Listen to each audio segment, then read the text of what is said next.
As I said, we have the Bellamy Brothers here. Howard is there, and Brother David is here. When did you guys get your start in the business, in country music, the music business, let's say?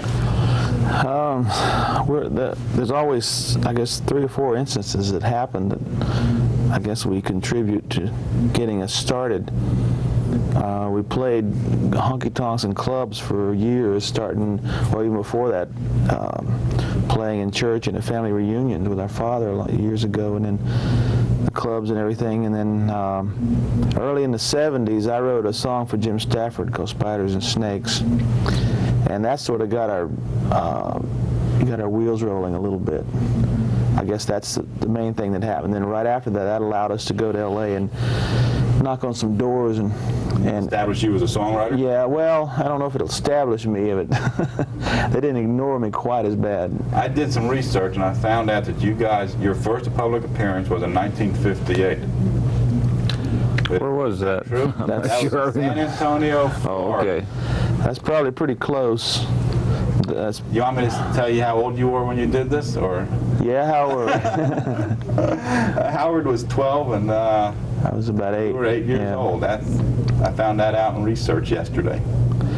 Is that true? That's about. And you were singing with your father. Yeah. The only thing we might have done prior to that is maybe sing in church. We used to work up what they call a special during the week. After our dad would come over and work, we'd work up a special, and Sunday we'd go down there and sing it together. Was Dad in the music business? No, he wasn't really in the music business. He was just an old picker, and he'd play parties and moonshine parties on Saturday night and play in church on Sunday morning. You know. That sounds like a good combination. Yeah. Anybody in the business? Anybody in the family? No, we were so far removed from the business. We were raised quite rural in Florida. I mean, we lived on a ranch that had been in our. What was on the ranch? What did you raise? We raised cattle and horses. We still have that ranch to this day. Same ranch, and it's been in our family since the Civil War. Wow. Same ranch, and we were raised there. Families before us raised there, and we just happened to end up with it. Did you ever play backup to any group before you established yourself as the Bellamy Brothers? Well, yeah, we did. We had a couple other groups ourselves that we toured around with before that we were always in, but we didn't call ourselves the Bellamy Brothers. We had a group name. We had a couple of those. We had a band called Jericho and a couple of names, but we backed up a lot of people too because we worked around recording studios. What I said. You backed up people. Yeah, a lot of just a big variety of people. We used to do some gospel recording with people. We'd do some rock and roll. Some R&B. We did a lot of R&B, and some of the singers would come through down there and pick us up as a band to back them up while they were playing in Florida, like Little Anthony and the Imperials and Percy Sledge. And you backed these boys up? Right. That sounds pretty impressive. Now all right, which song brought your most public attention? Which was the first song that brought you out into the public eye? Well, Let Your Love Flow, actually. That was what, 1976? 76, yeah. And who wrote it? Neither one of us, actually. A guy named Larry Williams wrote that song. He was Neil Diamond's roadie. And we were recording some songs we had written with Neil Diamond's band. They were buddies of ours, and they were all off the road in L.A., and they were recording some stuff with them. And their drummer told us about a song the roadie had wrote. And it didn't fly until you put it out as as a single? And the funny thing is, too, is that right after we recorded it, I mean, we didn't really expect anything, to happen so quickly, but it took off almost immediately. I remember when it came out. That was one hell of a... In fact, we had to shoot a video for Europe because the song took off so fast in Europe. It took off there before we could get a group together and tour. What was your second hit song after Let Your Love Flow? I don't remember what it was. I don't think we do either. We had a couple of songs released after Let Your Love Flow that were nowhere even close to being a mega hit. That was one of the problems, is that song was so big, it was real hard to follow it. We had a song called Hellcat, and we had another song called Satin Sheets. No, this was Willis Allen Ramsey. It was a hit in Europe. That song was. Yeah. We had several hits in that period in Europe that weren't hits here. What was your next hit here? Do you remember?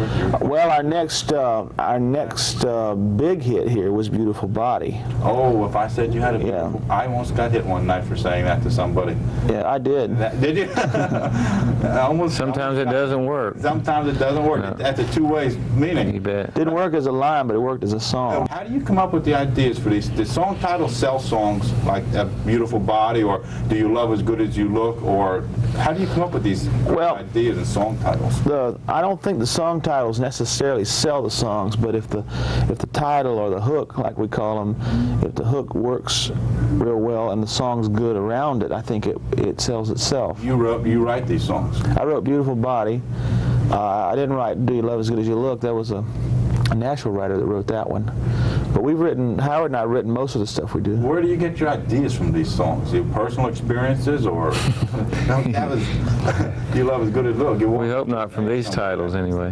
The song title really hook. That's a hook for me. You know, I love to play them. I always, when I do the radio, I say, "Wow," you know. And then I say, "Well, you can call me at," you know. And, Well, "Beautiful Body" was I stole that from Groucho Marx. Oh, that was it. Because I heard him use that on You Bet Your Life, that old TV show. I was watching reruns of it one night in L.A. Oh, the show. And so that I heard it on there and thought it would make a nice, really solid song title. And you worked around the word, this Yeah. beautiful body. You built the whole song around it. Yeah. That's amazing. Of all your hit songs, what song do you have that has the most meaning to you out of all the songs you write? And since song one to where you are today, which song has the most meaning to you? Oh, God, that's hard to say. There's a couple of songs we have that we like a lot. You like them for different reasons. Like if you wrote one, and most of the songs that we write, I don't think we like. How it goes, because you always could do something better. But "You Ain't Just Whistling Dixie." I remember that. I wrote that, and I like that a whole lot. I think we both like "Old Hippie" a lot, because it really fit us. It was just something. You were growing up when you were. Yeah, and the timing on "Old Hippie" and all seemed to be real good. So I think we like that a lot. Now, where do you guys get your inspiration, your idea to write songs such as "Sugar Daddy," going back to your early greatest hits collection? Well, usually we always I think the standard answer we have is like we try to write about things we observe. It usually seems to be the best way they come about. You're talking about Sugar Daddy. Actually, I do have a story about Sugar Daddy that I saw a girl and a boy get in a fight. I was just sort of an innocent bystander, and I saw this girl's car break down. It's in the parking lot of a hotel, and I saw her car break down, and her boyfriend was out there trying to fix it. He had the hood up, and he was underneath there. He was kind of a redneck mechanic, and he stuck his head out and was like sort of giving her a hard time. He goes, "What you need is a new car," and she said, "No, what I need is a sugar daddy." That's the exact line? That's exactly what she said. And I was just looking at them when she said that. That's amazing. Idea for "Old Hippie." Howard and I did about 30 years of research for Old Hippie. 35 or so. It was a livid experience. Yeah. Old Hippie started out to be a song sort of about us and about the way we grew up and the era we grew up. And as I kept writing it, it kept sort of expanding itself into other people. Beside people we knew that went to Vietnam and people we went to school with. And so this one character became a combination of quite a few people we knew. And then oddly enough, in the course of writing Old Hippie, I ended up with about 12 verses. I mean, lots and lots of verses from that song. And one of the lines in there was something about the kids of the baby boom. Okay. And that was one of the lines I threw away. And when I finished Old Hippie, I went and used some of that and developed the other song out of that. And it was, actually both those songs were written in about a day and a half. Yeah, I was reading and also did some research, and I read one article where your music, you can describe it as soul, you can describe it as Caribbean sound, even cross it into maybe a little pop. How do you Well, describe the Bellamy sound. You know, after reading that, I said, well, how do you... I don't know if we can really describe it, but it's absolutely built in. It's nothing we tried to develop, because it's vocally we sound like we sound. There's no way we could sound different if we worked at it. Right. It's what we can do, you know, and what we do is just surround those vocals with instruments that enhance that sound. Why did you pick country music to be in a country field as opposed to a rock? That's what we are. Yeah, country was exactly the most natural thing for us. You know, our dad raised us on. We grew up. First things we heard were country and gospel. Traditional country, the old sound of country music. Let me ask you, what happened with it? Who's around today that? I'm trying to think. Who's around today that can relate back to the old traditional sound? Is there any new artists around today that you would call relating back to the traditional sound, like Lefty Frizzell sound, or there's new artists doing traditional songs, you know, and there's some good ones. It's not something we do because it's not we like new things. Mm-hmm. We love the old sound, but we like a new song, not something somebody did in the past.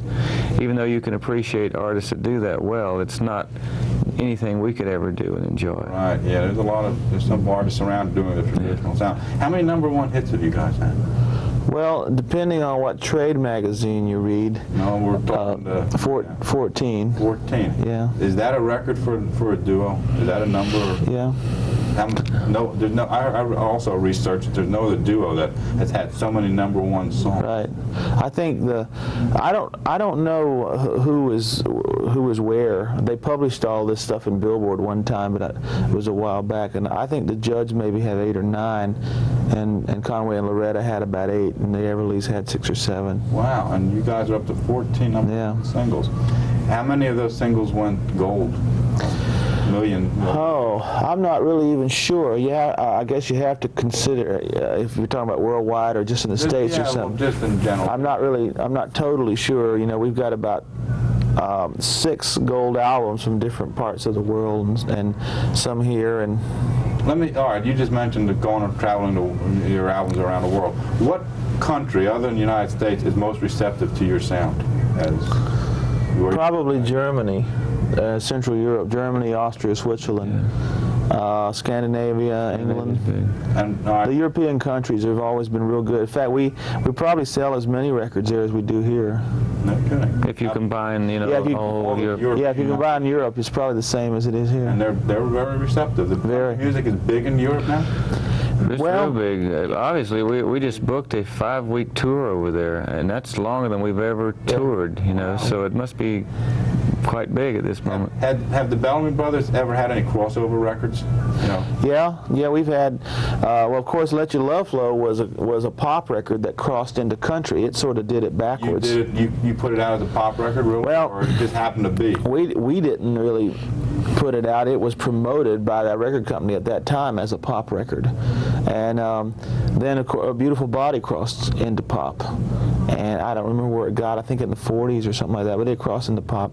And we have things from time to time that cross over and you know, and get adult contemporary or pop airplay, you know. And wow, that's something that's hard to call, because you can't go out and just make a record and say, okay, this is for pop or this is for country.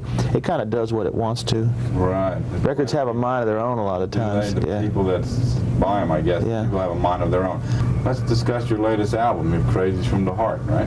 That's your latest album. That was a hit, "Crazy from the Heart." "Crazy from the Heart." That was the 14th #1 record. 14th, and now "Santa Fe" is the latest single out from the album. Are we gonna see another greatest hits album before too long? Oh, I love that greatest hits collection. That's one you have. I don't know. I guess I haven't counted them up.